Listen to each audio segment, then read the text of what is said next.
죄송합니다. 방송에 좀 문제가 있어가지고요. 성경의 가장 처음 장이 뭐죠? 창세기입니다. 창세기 1장에 이렇게 기록되어 있습니다. 태초에 하나님이 천지를 창조하시니라고 하나님이 선포하면서 성경은 시작되죠. 그럼 성경의 마지막은 무엇이죠? 요한계시록입니다. 요한계시록은 이렇게 기록되어 있죠. 마지막을 이렇게 마무리하는데요. 나는 알파와 오메가요. 오메가 시계 이름이 아니에요. 오메가 3 뭐 이렇게 생각하고 그게 아니에요. 알파는 무슨 알파 문고 그런 거 아닙니다. 처음과 나중이라는 뜻이에요. 그러니까 하나님이 마지막 장, 그러니까 성경의 가장 마지막에 마지막 절은 아닙니다만은 마지막 장의 시작과 끝이다 이렇게 말씀하시는 거예요. 여러분 그림 보시죠? 잘 안 보일지 모르지만 흰 까만 선은 영원이라고 하는 이 영원. 여러분 태초라는 것은 이 세상의 시작이요 시간의 시작입니다. 그러니까 그림과 같이 하나님은 시간과 상관없으신 분이에요. 그러니까 시간 안에 안 계신 분이에요. 존재가 없으시단 말이 아닙니다. 시간과 상관이 없다는 분입니다. 우리가 생각할 수도 없고 가늠할 수도 없는 영역에 계세요. 그게 영원이라는 거예요. 영원. 그래서 영원 가운데 계신 하나님을 스스로 드러내다 그걸 계시라고 했잖아요. revealed, 계시. 드러내지 않으면 사람 편에서 하나님을 알 수 있는 방법이 전혀 없어요. 왜냐하면 그가 계신 영역은 우리와 너무나도 다른 영역이기 때문에 그러세요. 그러니까 하나님이 스스로 드러낸 계시. 그러니까 모든 만물에 하나님 계시하시죠. 그래서 해가 뜨는 것을 보기도 하고 또 바닷물을 보기도 하고 자연에 돌아가는 모든 이치를 보면서 하나님을 느끼기는 하지만 그것을 자연 계시라고 하고 일반적 계시라고 하고 여러분 눈앞에 있는 성경을 특별 계시라고 합니다. 특별 계시. 그러니까 특별히 선택된 자들이 이 성경을 아멘 하는 거예요. 아멘. 감사합니다. 그래서요, 하나님을 표현한다면 성경 안에서 표현해야 되는 거예요. 하나님이 어떤 분이시다라고 하는 것도 우리 마음대로 할 수 있는 게 아니죠. 계시된 안에서 하나님이 가르쳐 주신 드러내신 계시 안에서 하나님을 표현하자면 이런 것입니다. 요한일서 4장 8절 사랑하지 아니하는 자는 하나님을 알지 못하나니 이는 하나님은 사랑이십니다. 할렐루야. 제가 사도행전하고 사랑에 빠졌다가 요새는 요한일서하고 사랑에 빠졌어요. 거기에 보면 어느 때고 하나님을 본 자가 없으되 하나님을 보려고 하면 어떻게 하냐면 사랑하라 이렇게 돼 있어요. 사랑하면 서로 사랑하면 하나님을 볼 수 있다라고 말씀하십니다. 그러니까 하나님의 가장 대표적인 속성은 사랑이세요. 완전한 사랑이에요. 그것도 사랑, 그죠? 그러니까 그분을 표현할 수 있는 인간의 편에서 가장 극대치, 최대치는 하나님은 사랑이시다 이거예요. 사랑의 하나님께서 영원이라는 우리가 정의할 수 없는 공간에서 시간을 만드셨다. 그게 태초, 시간을 만드셨다. 그러니까 처음을 만드셨다는 거예요. 그러니까 우리가 느낄 수 있는 처음을 만드셨다는 것이죠. 그리고 성자 예수님, 아들 독생자 예수 그리스도가 그 시간 안에 들어오신 거예요. 시간 안에. 그 시간 안에. 완전하신 하나님, 사랑의 하나님께서 그렇게까지 하셔야 할 이유를 우리는 전혀 알지 못합니다. 왜?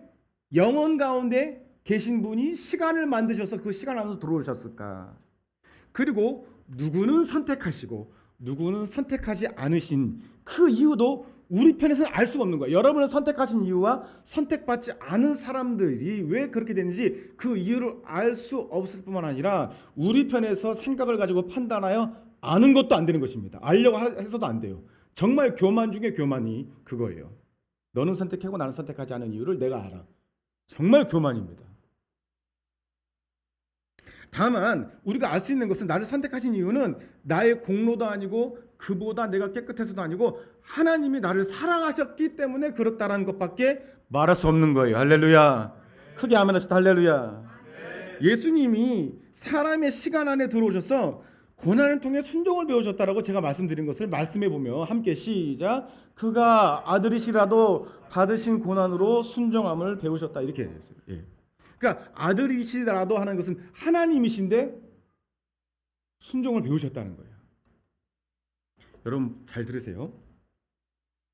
시간을 만드시고 시간 안에 들어오셨다는 것은 사람의 연약함을 그대로 입으셨다는 거예요. 그게요. 더불어 부연한 설명하면 시간의 영향을 받는, 그러니까 하나님은 시간의 영향을 받지 않으시죠.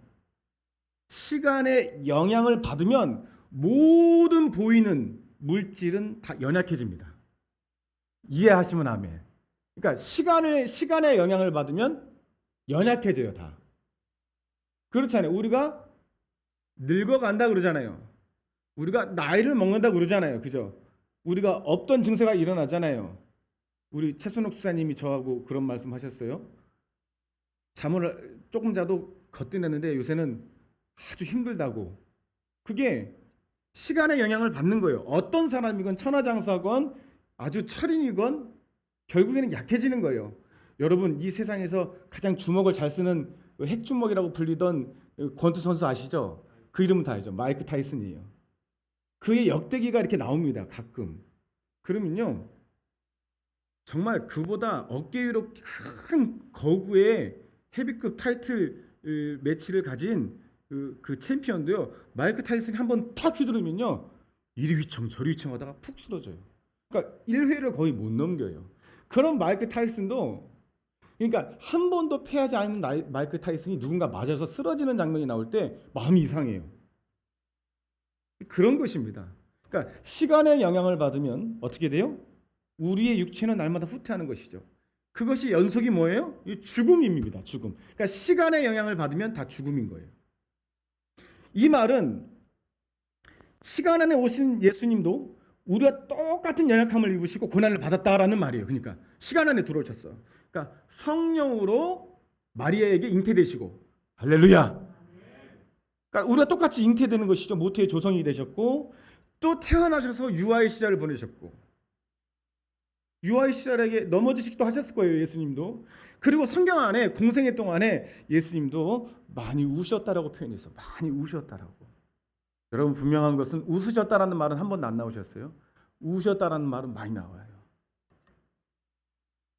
그러나 그분 우리가 다른 게 뭐예요? 죄가 없으시다 이거예요. 그리고 하나님이시다는 거예요. 여러분 다시 그림을 보면서 성경을 토대로 이 세상의 역사를 유추해 보면 약 7,000년, 진화로는 약 45억 년이라고 하지만 그것은 과학으로 반증되고 있습니다. 그럴 수가 없다고 하죠. 그것을 길게 얘기하면 길어지니까 7,000년. 지금은 예수님이 오신 이후로 2021년을 살아가는 거예요. 그죠? 주후 2021년. 달력이 그렇게 증거하고 있죠. 믿거나 말거나 믿는 사람이거나 안 믿는 사람이거나 다 그 달력을 쓰는 거예요. 주후 2021년을 지금 오늘 살고 있는 거예요. 하나님께서 시작하시고 하나님께서 끝을 내신다는 진리를 우리는 알고 있습니다. 그렇죠? 그게 알파와 오메가예요. 나는 시작이야 끝이라는 거예요. 그것은 이 땅의 세계를 말하는 거예요. 끝이 오리라는 거죠. 끝이. 그리고 끝이 오리라는 가장 중요한 지표는 뭐예요? 온 세상에 복음이 다 전해져야 끝이 오리라. 그렇게 돼 있어요. 예수님께서 이 땅에 오신 것도 우리는 알고 있습니다. 그러나 우리 가운데 오신 예수님이 왜 그토록 십자가에서 모진 고통을 당하시면서 순종까지 배우셨고 그 순종과 고난이 나 자신과 얼마나 깊게 상관되어 있는지 깊게 생각하지 않습니다. 우리가. 저 보세요. 졸음에 지지 마세요. 지금도 하나님 여러분 살리기 위해 성실하게 일하고 계십니다. 여러분들 목사 때문에 이 자리에 나온 게 아니잖아요. 그리고 또 여러분이 의지로 이 자리에 나올 수도 없어요. 여러분 예수님의 순종이 나의 순종이 되는 것이 그 목적이 무엇인지 우리는 절대로 오늘 시간에 잊으면 안 되고 배워야 되는 것입니다. 오늘 이 예배가 그의 목적이 있는 거예요.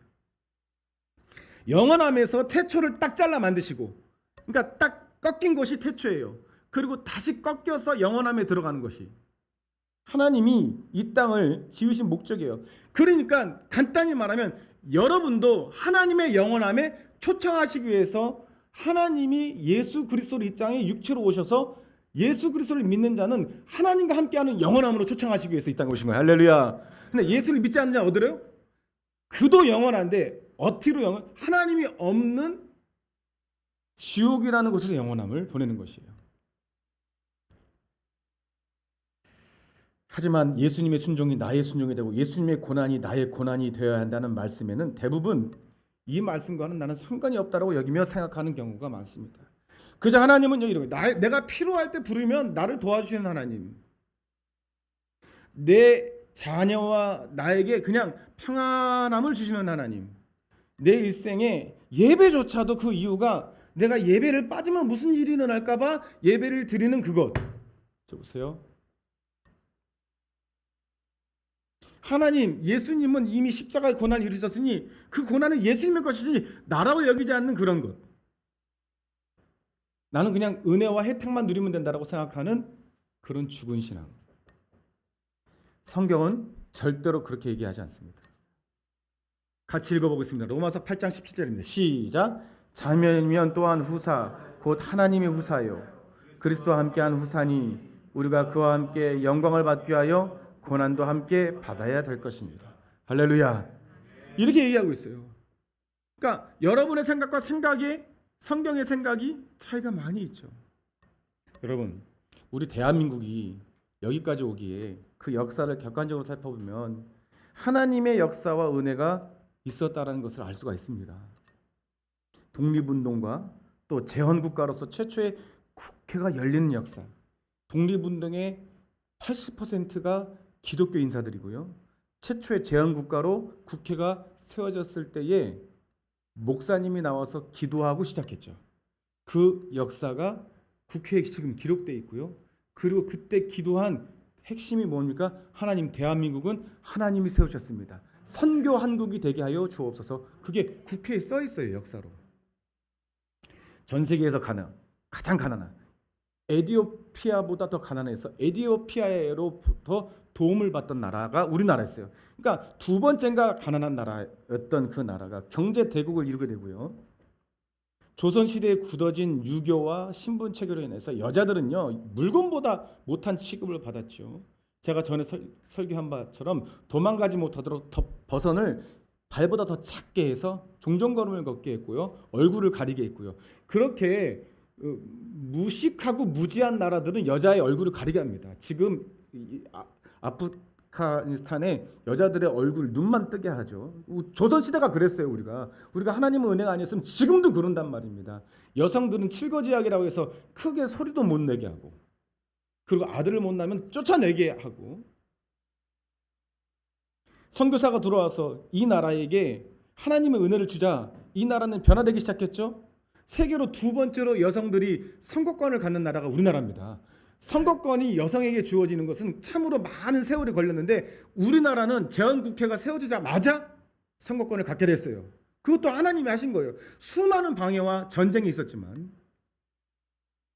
그리고요 이렇게 은혜를 세워진 대한민국은 많은 부분에서 1위로 하는 부분이 되게 많아요. 세계에서 부러워하는 많은 것들을 가지고 있어요.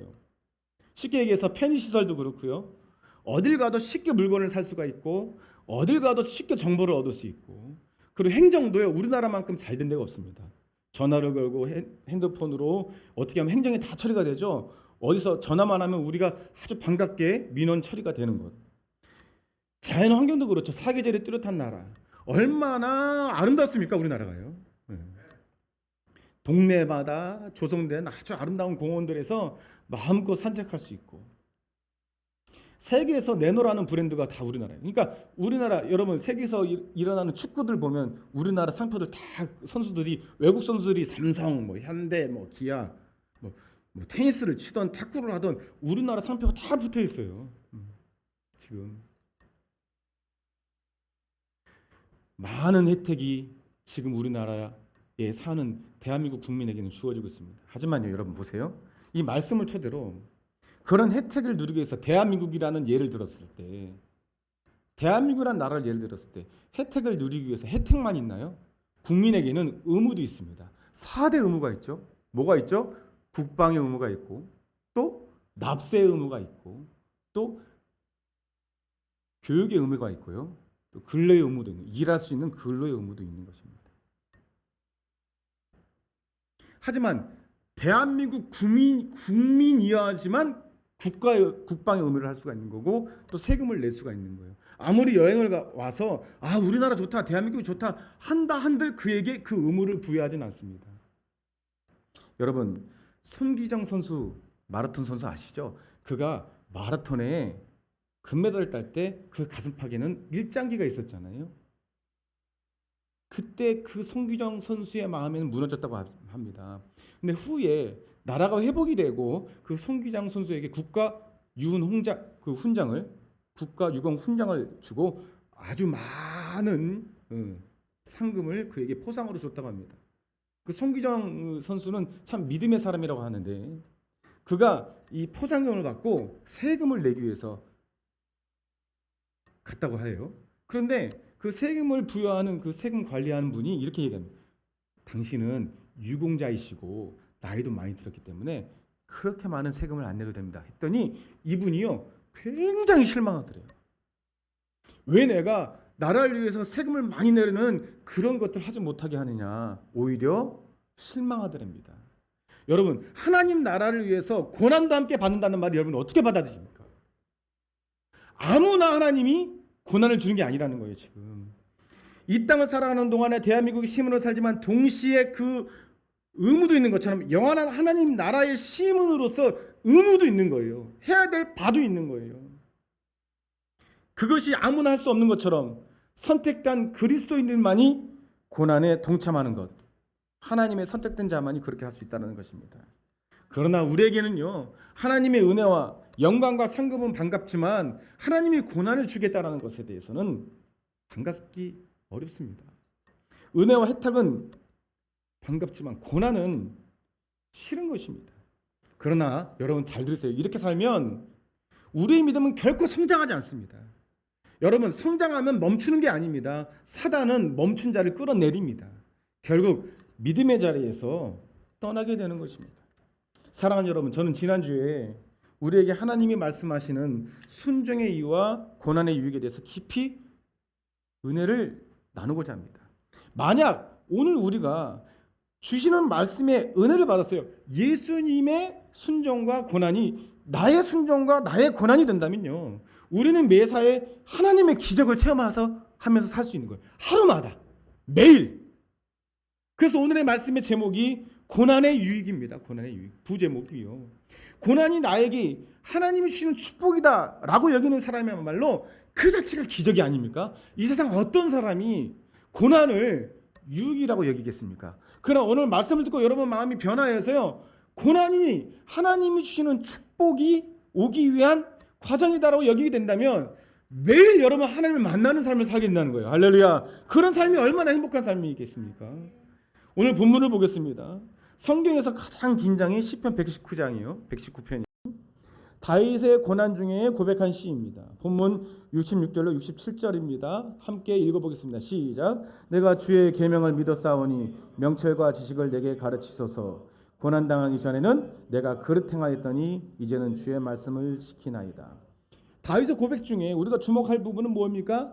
고난당하기 전에는 내가 그러니까 잘못 행하였나이다 라는 것이에요. 무슨 말입니까? 그가 왕이 되어서 많은 사람에게 인정과 칭찬을 받고 풍요로울 때는 자신이 잘못 행했다는 것을 몰랐다는 것입니다. 그 행위가 밧세바를 간음한 행위인지 아니면 압살롬을 잘못 다루어서 압살롬에게 고난을 받은 것인지 모르지만, 정확하게 기록되지 않지만 분명한 것은 자신의 행위가 얼마나 잘못되었는지 자기가 스스로 몰랐다는 거예요. 그러나 고난이 찾아와서 자기가 다시 광야로 내몰리고 광야 앞에 서보니까 자신이 얼마나 하나님 앞에 범죄했으며 자기 자신이 우상이 되어 멸망의 길로 갔는지 이제는 알게 되었다라는 것입니다. 이제는. 그래서 지금 고난 중에 있지만 자신이 처한 처지를 한탄하지 않고요, 이렇게 고백합니다. 함께 읽어보겠습니다. 시작. 주는 선하사 선을 행하시오니 주의 나를 가르치셨어요. 하나님께서 이끄신 고난의 길을 원망하지 않게 된 것은 하나님의 선하신 뜻을 알게 되었기 때문이다 라고 하는 다윗의 고백인 거예요. 그러면서 오늘 말씀의 제목이기도 한 핵심 구절이 시편 119편 71절입니다. 시작. 고난당한 것이 내게 유익이라. 이로 인하여 내가 주의 윤례를 배우게 되었나이다. 여러분, 고백하건대 저도 이 말씀에 전적으로 동의하지 못했었습니다. 저도요. 중심으로 전심으로 아멘하지 못했다는 거예요. 고난보다는 평안이 좋죠. 평탄하고 좋은 길만을 원했습니다. 하지만요, 제 안에 어떤 것이 있는지 몰랐던 거예요. 내 안에 정말 악독이 있어요. 악독이. 편안한 길을 주다가 조금만 하나님이 저에게 고난을 주면 악독이 튀어나오는 걸 제가 봤거든요. 이번 여름에. 그리고 그 악독이 하나님으로부터 인하여 다루짐을 받지 못하면 제가 그 결과가 어떤 것인지도, 저에게도 그 어둠과 예수님이, 하나님이 없는 그 엄청난 그 어둠은 저에게 두려움이 되었고, 저에게 고난이지만 그것이 깨달음이 되었다는 것입니다. 본문 70절입니다. 이렇게 말합니다. 119편 70절 함께 읽어봅니다. 시작. 저의 마음은 살쪄 지방 같으나 나는 주의 법을 즐거워하나이다. 마음이 살쪄 지방 같다고 합니다. 살쪄서. 다윗을 괴롭히는 대상하게 하는 말이기도 하지만 동시에 자신도 고난당하기 전에 다윗의 마음 안에도 지방과 같이 살쪄가지고 있었다라는 모습을 말하는 것이에요. 이것이. 여러분, 마음이 살쪘다는 것이 무엇입니까? 하나님의 말씀이 우리 마음에 거할 곳이 없는 상태를 마음이 살쪘다는 거예요. 온갖 멸망의 길로 인도하는 세상의 헛된 속임수와 여러 가지 미디어와 여러 가지 재미와 쾌락이 우리 마음에 꽉 차 있으면 하나님이 우리 마음에 들어올 수가 없는 거예요. 그 공간이 없는 거예요. 여러분, 그냥 정기적으로 TV에 뭐 어떤 사람이 나옵니까? 그 온 집안의 쓰레기를 막 치워가지고 그 치우는 것만 한 달 걸리는 동사무소 직원들이 나오고 동네 사람들이 다 와서 그 집안에 쓰레기가 꽉 차가지고 그 주변이 살 수 없을 정도로 냄새를 가득 찬 사람들. 그러니까 사람의 마음이 그것을 표현하는 거예요. 쓰레기가 들어가니까 음식을 놓을 자리가 없어요. 그 취재하는 기자도요, 막 놀리잖아요. 어떻게 여기서 삽니까? 그랬더니 불편해도 이렇게 사는 거래요. 왜냐하면 그렇게 해야지만 자기 마음이 괜찮다라고 속고 사는 거예요. 여러분, 우리 마음도 살찐다면 그런다는 거예요. 여러분, 지금 우리 교회 나오기 전까지 뭘 먹고 왔느냐가 굉장히 중요합니다. 여러분 제가 지금 어떻게 살고 있어요? 여러분, 그게 저는 정말 은혜예요. 지금 제가 기도하지 않습니까? 저의 삶이 여러분 앞에 증인이 되길 원합니다. 할렐루야. 여러분, 제가 오늘 하루하루를 일주일 내내를 기도하기 위해서 산다는 거예요. 하나님 앞에 나오기 위해서 말씀을 읽게 산다는 거예요. 그 말이 여러분 아멘 되어지냐 이겁니다. 기도하는 시간이 정말 성경에 찬송이 나오죠. 내 기도하는 그 시간 그때가 가장 귀해. 많이 불러보셨죠? 저도 많이 불렀어요. 근데 속으로 그래서 뭐가 귀해 그게? 무슨 기도하는 시간이 가장 즐겁고 귀한가? 근데요, 제가 증인이에요. 정말 제가 금요일 날에도 얘기했지만 금요일 날에 우리 장모님 기일이라서 수없이 바쁘고 그냥 우리 처형들이 와서 그래서 섬기고 하는 일이라고 했지만은 하나님 계속 저에게 말씀하셨다고요. 너는 나에게 와라, 빨리 나에게 와라. 그래서 대접하고 또 올라가서 기도하는 거예요. 근데 그것이 하나님 나 지금 바쁘잖아요, 이게 아니라 나도 그걸 원하는 거예요. 하나님 빨리 가겠습니다. 그러니까 대접하면서도 사람을 섬기면서도 기도하는 그 시간을 생각하면서 있는 저를 발견한 거예요. 기도하면요, 처음에는 기도가 힘들죠. 육체가 고납니다. 하지만요, 기도가 나를 살리는 걸 발견합니다. 여러분, 우리의 마음에 하루라도 하나님 앞에 기도하지 않고 그리고 말씀으로 기경하여 내 마음에 있는 여러 가지 가시와 돌과 길가의 마음을 말씀의 쟁기로 파내지 않으면 우리 마음이 살이 쪄요. 다른 것이 들어와서 자리를 합니다. 그러니까 하나님의 말씀이 나에게 감동이 되지 않는 거예요. 하나님 지금도 여러분에게 말씀하십니다. 할렐루야. 여러분이 하나님께 집중하지 못하기 때문에 들리지 않는 것이지 하나님은 지금도 엄청나게 역사하고 있습니다. 지금 9월 10일 12시 9분에도 지금 역사하시는 거예요. 여러분 마음이 살쪄서 들리지 않을 때가 있는 거예요. 하나님은 언제나 쉬지 않으시는 것입니다. 이런 것이 해결되지 않으면 정해진 예배 시간에 와도 그는 분명 마당만 밟고 가는 거예요. 하나님의 말씀을 살아있는 말씀을 듣지 못하는 악순환이 연속이 됩니다. 결국 하나님의 말씀과 자신의 삶에 무슨 관계가 있는가 이런 거예요. 여러분, 기도하는 것이 얼마나 내 삶을 변화시킨 줄 아십니까? 우리 가족에게도 얘기했어요. 내가 화내는 게 다 줄어들었어요. 없어져 버렸어요. 결국 화를 안 내요 지금. 아멘 해주셔서 감사합니다. 우리 최선호 시장님 아멘에서 제가 예를 들면 최선호 시장님 드럼을 가르쳐 드릴 때 바쁘시니까 늦게 올 때잖아요. 그럼 얼굴이 제가 울그락불그락 해요 옛날에. 지금 안 그러잖아요. 여러분들이 제가 말한 대로 그것이 제 감정일 수 있지만 순종 안 하면 제가 속으로 막 아이고 그냥 나중에 어떻게 나 보자 이렇게 안 그래요 진짜. 제가 여러분들의 말씀대로 하지 않는 것 불순종은 잘못된 것이지만 제 마음에 그걸 보고 제 것으로 여기지 않고 제가 기도하지 못함으로 깨닫지 못하는 그 나를 얘기하는 거예요 지금. 그렇잖아요. 혜린아 아빠 화 잘 안 내지? 이제 안 내지? 대답 빨리 해야 돼. 화 안 내요 진짜. 아니 빨리 야 너 빨리 씻어 이런 말은 하죠. 너 빨리 뭐해? 이건 화가 아니에요. 제가요 여기 강단에 증인으로 서게 해달라요. 금요일 날 정말 뜨겁게 기도했잖아요. 우리가 정말 뜨겁게 기도했어요. 꼭 마치 가장 대한민국 교회가 뜨거웠던 것 같은 그런 느낌이었어요. 금요일 여러분 심야기도 꼭 나오세요. 정말 뜨거워요. 이제 점점 더 뜨거워질 거예요. 제가 여기서 막 하는데 갑자기요 여기서 올라서 기도하는데 이 강단에 하얀 빛이 나면서 예수님이 갑자기 서 계신 게 쓱 보이고 딱 지나갔어요. 얼마나 그때부터 뜨거운지요. 그런 거지. 저는요 대변인입니다 예수님. 저는요 예수님은 통역사가 될게요. 예수님이 말씀해 주시옵소서 이렇게 기도했단 말입니다. 여러분 예수님이 이 앞에서 서 계셔서 말씀하는 교회가 얼마나 아름다운 교회일까요? 지금도 역사하신다는 것을 말씀하시는 거예요. 지금 예수님이 서 계신다는 거예요. 여러분 그걸 느끼는 것이 아니라 믿음으로 여러분 마음이 열려있고 여러분 마음이 살찐 마음이 말씀에 기경되어서 없어지면 여기 예수님이 서 계신 게 보인단 말입니다. 제가 예수라는 게 아니라 예수님이 저에게 말씀하신 것을 시키는 게 보이고 아 저게 안목사가 부족해도 저 입에는 하나님이 말씀하신 걸 생각나게 하시는구나. 그게 느껴진다는 것입니다. 할렐루야. 저도요. 하나님이 연단하지 않고 하나님이 깨달아서 광야로 내몰지 않았을 때는 제 마음이 그렇게 살찌는 걸 몰랐어요. 살찌는 걸 몰랐어요. 저도 불안하면요. 코미디 같은 프로 같은 거 막 잔뜩 보면서 제 마음의 불안을 그걸로 잠재우기로 했단 말입니다. 안 없어지는데 잠이 안 오면 유튜브 틀어놓고 재밌는 거 보면서 그러다 잤단 말입니다. 그러면 그 유튜브가 계속 틀어져 있었어요. 그럼 유튜브는 알고리즘으로 계속 돌아가잖아요. 그런 적이 많았어요. 지금은요 말씀 보다가 자요. 지금은요 말씀 끝까지 보다가 그것이 11시 12시가 돼도 그렇게 돼요. 여러분 내 마음이 얼마나 살쪘는지 몰라요. 여러분 그러고 나서 깨닫는 게 이거였어요. 저에게 이것이 제가 증인이에요. 여러분도 증인으로 사시는 줄 믿습니다. 시편 119편 70 주의 입의 법이 내게는 천천금보다 너무 승합니다. 좋습니다는 거예요. 좋습니다. 여러분 은혜 받았을 때를 생각해 보세요.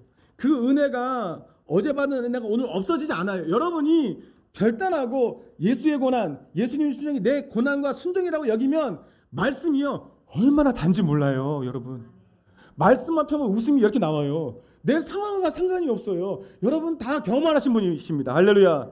그걸 속히 회복해야 돼요. 시편 73편 119편 73절에 주의 손이 나를 만들고 세우셨사오니 나로 깨닫게 하사 주의 계명을 배우게 하소서. 계속 말씀은 파도 끝이 없어요. 끝이 없어요.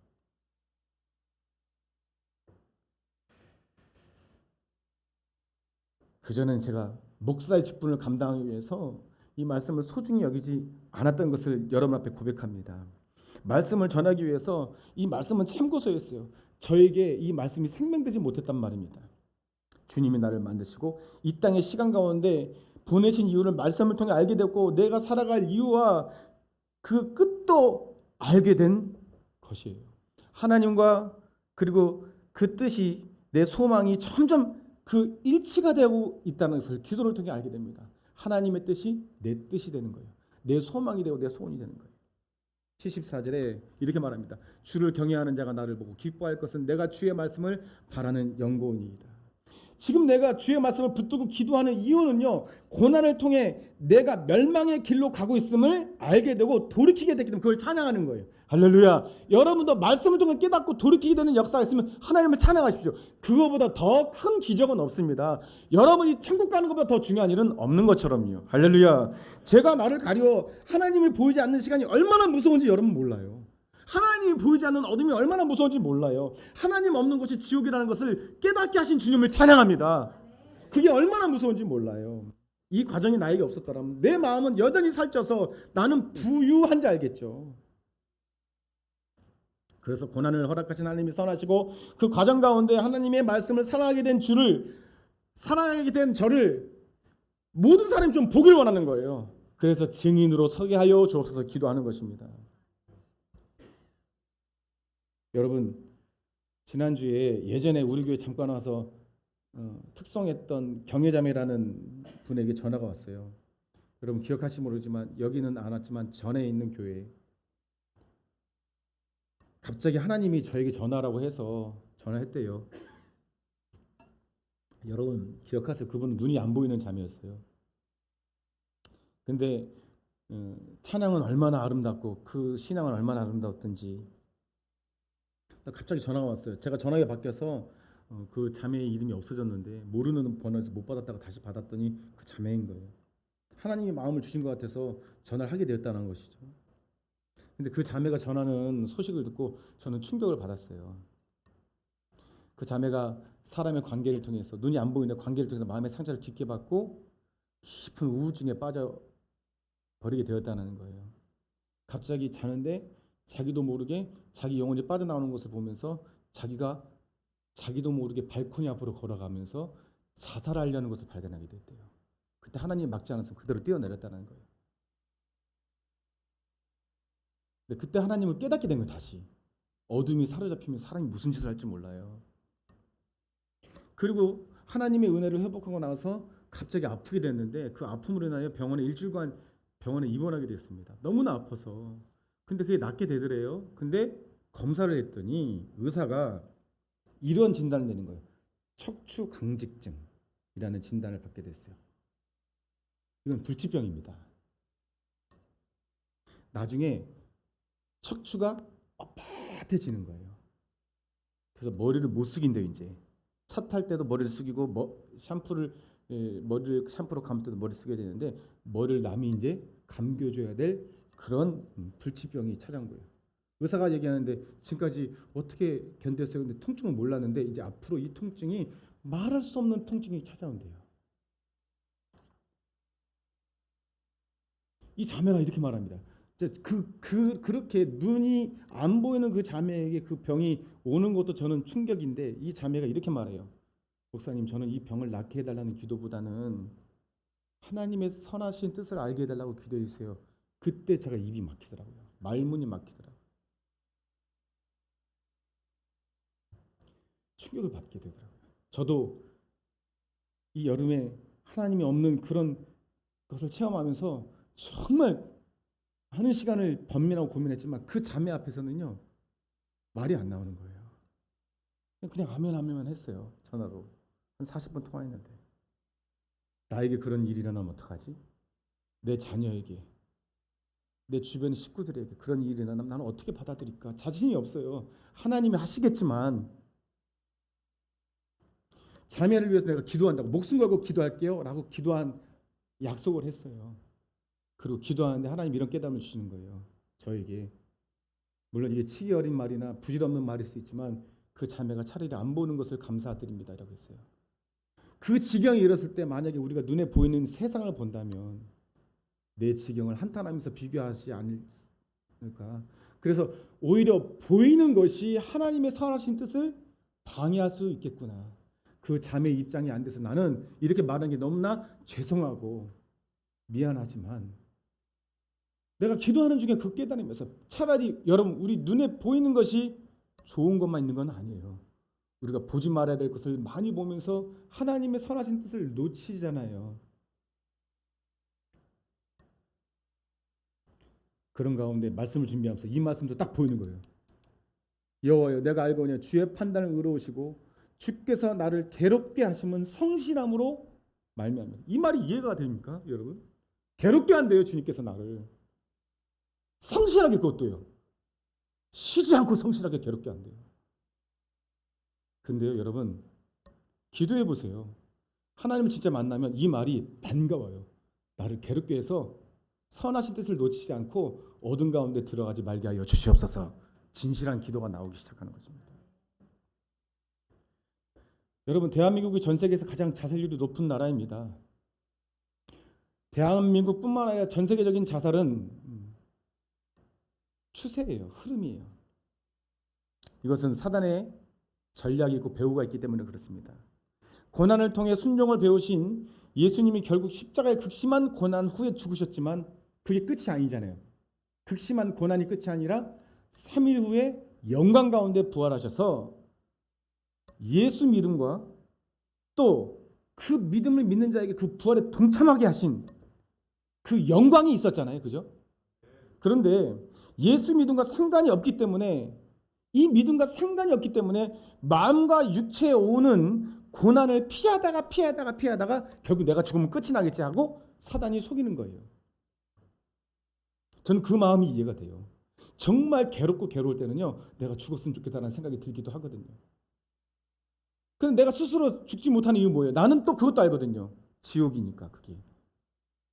근데 그걸 모르는 사람은요, 그조차도 모르는 사람은 죽으면 끝인 줄 알잖아요. 근데 어때요? 영원한 고난이 있잖아요. 영원한 고통이 있잖아요. 그런데 우리가 기도를 통하여, 말씀을 통하여 하나님의 선하신 뜻을 구하면 그 고난이 오히려 자신에게 유익이 되고, 그 고난을 통과하면요, 여러분 잘 보세요, 하나님으로 담대하게 변화된 자신과, 그리고 매일 기적을 체험하여 변화되는 자신을 발견하잖아요. 그래서 사단은 집요하게 예수님 바깥으로, 예수님 믿음 안에 있는 자를 바깥으로 끄집어내는 거예요. 표를 보세요, 여러분. 성령님이 일하십니다. 하나님이 일하시고 예수님이 일하시죠. 그렇지만요, 사탄도 이래요. 성령님 하시는 일은 뭐예요? 예수님 안에 있기 위해서. 예수님 안에 우리를 자꾸 끌어당기는 거예요. 성령님은 이렇게 하자. 여러분이 이유 없이 근심이 일어날 때 있죠. 여러분 안에 성령님이 계시는 증거예요. 성령님이 여러분 안에 끌어들이기 위해서. 여러분이 말씀을 놓치고 있거나 미움이 있거나 하면 성령님이 근심해요. 그리고 누군가가, 여러분들 가까운 사람이나 교회 식구들이 위험한 지경에 있을 때도 근심해요. 그때 기도하셔야 돼요. 어떻게든 빨리 이웃 맞고 화장실에 가시든지 그 근심이 평안으로 바뀔 때까지 그 하나님 일하시겠다는 거예요. 예수님 안 believe in Jesus in, 예수님 안으로 끌어당기시는 일을 성령님이 하십니다. 그러나요, 사단은 안정감, 세상이 주는 안정감으로, 또 쾌락으로, 아니면 형식으로, 우리가 예배드리는 형식만 있으면 된다라는 속임으로, 그리고 돈으로 자꾸 끌어내요. 우리를요. 예수님 바깥으로 끌어내는 거예요, 사단은. 그러니까 여러분이 이거를 끊어내고 예수님 안으로 들어가려면 사단은 더욱더 어느 때까지, 내가 죽어서 예수님 안으로 완전히 들어갈 때까지 사단이 이래요. 성령님은 계속 끌어당기고요. 그러니까 예수님 안에 있는 믿음을 믿음이라고 하고, 사단이 끌어당겨서 안정감과 쾌락과 형식과 돈을 끌어안으면서 나는 이것이 믿음이라고 하는 것은 그냥 믿음이에요. 그런데 성경은 말하고 있습니다. 우리를 구원한 믿음은 예수 안에 있는 믿음이에요. 할렐루야. 예수님 안에 있는 믿음이에요. 그러니까 구원의 확신은 언제 가져요? 예수님 안에 있을 때 가지시면 돼요. 할렐루야. 근데 예수님 안에 있을 때는 구원의 확신을 갖는데, 이 사단의 영역에서 아직도 중간에서 머뭇머뭇하면서 구원의 확신을 가지는 것을 구원파라고 하는 거예요. 난 구원 받았으니까. 이 잘못된 믿음이 대한민국 교회를 완전히 장악하고 있습니다. 여러분, 왜 뭐더러 여러분에게 기도하라고, 그리고 쉬지 않게 성실하게 여러분을 괴롭히실까요? 여러분이 스스로 기도하지 않으면 괴롭혀서라도 주님은 기도하게 만드실 거예요. 하나님 그게 본심이 아니라고 말씀드렸잖아요. 그러니까 고난이 유익이라는 말을 기도하는 자만이 할 수 있는 것입니다. 전에 말씀드렸듯이 보세요. 이 사단이 가지고 있는 것은 아버지께로 온 것이 아니에요. 육신의 정령, 안목이의 이생의 자랑은 아버지가 만드신 게 아니에요. 사단이 하나님으로부터 우리를 빼내서 자기가 가고 자기의 결말에 함께하기 위해서, 지옥으로 끌고 가기 위해서 이렇게 하는 거예요. 그러니까 이런 거예요. 성령님이 일하신 쪽에 우리는 자꾸 반응해야 되는 거예요. 내가 세상에 대해서 죽은 자요, 하나님에 대해서 산 자로 여기며 살지어다. 할렐루야. 그러니까 예수님 안에 있기 위해서 지금 제가 서 있는 거예요. 증인으로. 내가 예수님 안에 있어 보니까 그것이 천국이다. 할렐루야. 예수님 안에 있는 사람이 뭐 합니까? 예수님 안에 있으면서 기도 안 합니까? 말이 안 되는 거예요. 예수님 안에 있으면서 예수님보다 안정감을 사랑하고 쾌락을 사랑하고 형식을 사랑하고 돈을 사랑합니까? 그건 사단이 여러분 속이는 거예요. 자꾸 끄집어내는 거예요. 예수님 안에 여기서 끄집어내는 거예요. 진정한 평화와 자유 안에서 여러분을 끄집어내서 어느 순간이 되면 어느 시간이 되면 평안도 없고 기쁨도 없는 곤고한 시절이 옵니다. 이것이 예수 안에 있는 믿음으로 끌어들이는 성령님의 일이요 하나님의 일이요. 그리고 제가 여러분 앞에 증인으로 서는 이유이고요. 사단은 이것을 그냥 믿음, 예수 안에 있는 믿음이 아니라 그냥 내가 믿는 것이 난 예전에 구원 받았으니까 이런 식의 믿음. 말씀 마치겠습니다. 고난의 이유는 뭐냐면요. 하나님의 나라를 유업으로 받는 상속자로서의 과정입니다. 크게 아멘 합시다. 할렐루야. 과정이에요. 고난은 끝이 아니에요. 뭐 예수님도 과정을 밟으셨잖아요. 사람으로서 시간 안에 들어오셨어요. 그래서 그 예수님 때문에 우리는 진정한 소망이 있는 거잖아요. 제가 그런 말씀 드렸죠. 여러분이 정말 기뻐해야 되고 행복해야 될 이유는요. 한없이 바라보고 한없이 달려가도 끝이 없는 하나님을 여러분들에게 소망을 주었다는 사실이에요. 우리가 이 땅의 가수나 기업가나 다 목표가 있잖아요. 여러분, 빌 게이츠가 세상에서 가장 부자잖아요. 그는 제가 예전에 말씀드렸죠. 그는 앉아서 영화 한 편을 보면 영화를 찍는 가격이 나온대요. 가만히 있어도 이자가 그가 가진 돈의 이자가 그가 가진 전 재산의 0.03%인가요? 0.3% 그것만 있으면요. 우리나라의 대한민국의 방송국 있죠. 모든 방송을 다 살 수 있대요. 여러분 놀라지도 않는데 그만큼 돈이 있나 봐요. 그러니까 그가 가진 돈의 0.0001%만 우리에게 줘도요. 우리는 갑부가 돼요. 놀라는 척이라도 했으면 좋겠는데 근데 그가 행복해 보이세요, 여러분? 그는 지금 이혼했잖아요. 그가 가족과 찍은 사진을 그의 아내가 다 없애고 새롭게 찍은 사진을 올린대요, 페이스북에. 빌 게이츠 얼굴 보면 하나도 행복해 보이지 않아요. 그러니까 그것만 있으면 행복하지 않는데 그게 아니란 말입니다. 근데 여러분들은요, 돈이라는 허무함, 있다가도 없고 없다가도 있는 안개같이 사라질 것들을 소망과 목적으로 삼는 사람들이 아니라 영원한 소망 되신 하나님을 목적으로 삼는 사람들이에요. 할렐루야. 그러니까 이 땅에 받는 고난이 나의 유익이라고 말할 수 있는 지경이 되면 이 땅에 사는 삶이 담대해지죠. 그리고 하나님보다 세상을 사랑하는 우상을 파하는 과정이에요. 고난이 오면요, 내 안에 우상이 발견돼요. 내 마음이 얼마나 살쪄있는지를 발견돼요. 헛배 부른다고 그러잖아요. 우리가 헛배 부른다. 영양가 없는 음식을 먹고 꺽꺽하면서. 여러분, 아프리카 어느 지역의 아이들은 진흙을 빚어서 먹는 걸 보셨죠? 진흙과자라는 게 있어요. 진흙과자. 흙을 먹는 거예요. 그게 무슨 맛이겠습니까? 여러분, 우리나라 음식이 다양하잖아요. 여러분, 아프리카에는요, 음식이 없으니까 고기를 잡아서요, 볏짚에 태우더라고요. 그러면요, 거의 이 고기가 거의 탁이 적대. 그래야 그것이 안 상해요. 근데 그걸 언제 먹는 줄 아십니까? 1년에 한 번 먹는데요. 그게 그렇게 귀해서. 그래서 그 음식 먹는 과정을 제가 봤더니 뭐 아세요? 그냥 끓여요. 끓여서요. 10명이서 밥 한 조각 놔두고요. 10명이서 그거를요. 고기 3마리인가 그래요. 10명이 모여서 그걸 뜯어 먹어요, 그냥. 그걸 뜯어 먹어요. 그게 가장 귀한 음식이라서 여자는 만지지도 못하게 한대요. 그 지역은요. 남자만이 만지게 해요. 우리는 고기 그거 갖다 놓으면요. 나중에 제가 한번 사진을 보여드릴게요. 개밥 같아요. 개밥. 개도 안 먹을 거야 말이에요.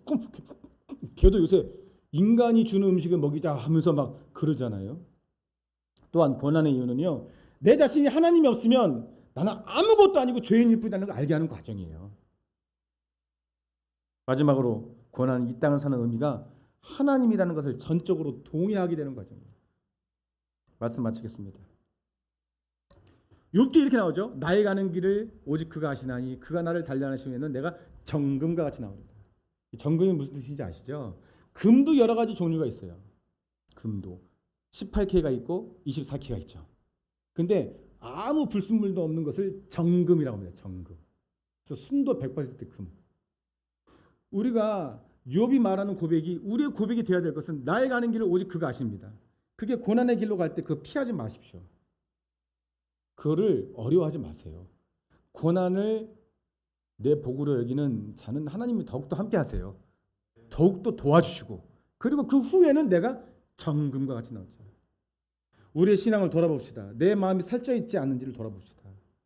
하나님이 하시는 일을 내가 이해하고 하나님이 나를 고난의 길로 이끄신다 할지라도 내가 그것도 유익이라고 하는 그 사람에게는요, 진짜 만사형통이 와요. 하루하루가 기적이 될 줄로 믿습니다. 여러분들 정금과 같은 신앙이 되시기를 간절히 축원드립니다. 기도하겠습니다. 살아계신 하나님 감사합니다. 오늘도 우리에게 하나님 주시는 말씀을 끝까지 믿고 승리하는 우리 모두가 되게 하여 주시옵소서. 예수 그리스도 이름으로 기도합니다. 아멘. 325장 찬양하시면서 드린 예물 주 앞에 드리겠습니다.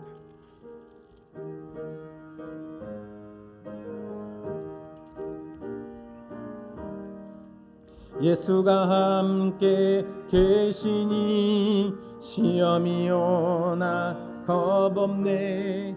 기쁨의 근원 되시는 예수를 위해 삽시다. 날마다 주를 섬기며 언제나 주를 기리고 그 사랑 안에 살면서 딴 길로 가지 맙시다. 이 세상 사는 동안에 주 이름 전파하면서 무한한 복락 주시는 예수를 위해 삽시다. 날마다 주를 섬기며 언제나 주를 기리고 그 사랑 안에 살면서 딴 길로 가지 마. 이 세상 친구 없어도, 이 세상 친구 없어도 예수는 나의 친구니 불의한 일을 버리고 예수를 위해 삽시다. 날마다 주를 섬기며 언제나 주를 기리고 그 사랑 안에 살면서 딴 길로 가지 맙시다. 주께서 심판하실 때 잘했다 칭찬하리니 이러한 상급 받도록 예수를 위해 삽시다. 날마다 주를 섬기며 언제나 주를 기리고 그 사랑 안에 살면서 딴 길로 가지 맙시다. 하나님, 오늘 주님 앞에 예물 드렸습니다. 11조 예물, 감사 예물, 건축 예물, 주정 예물, 선교 예물 주님 앞에 드렸습니다. 하나님 아버지, 우리가 주님 앞에 살아갈 때에 하나님의 상속자로서 이 땅을 살아갑니다. 주님, 우리와 함께해 주셔서 이 땅에 그렇게 받는 고난의 과정 가운데 실망하거나 낙심하지 않게 도와주시고, 오히려 고난이 유익이라고 여기는 우리 모두가 되게 하여 주시고, 때로는 물질이 궁핍할 때가 온다 할지라도 그것마저 주님 앞에 감사하며 결국 부욕해 하시는 주님을 바라보며 소망 가운데 살게 하여 주시옵소서. 예수 그리스도의 이름으로 기도합니다. 아멘. 우리 찬양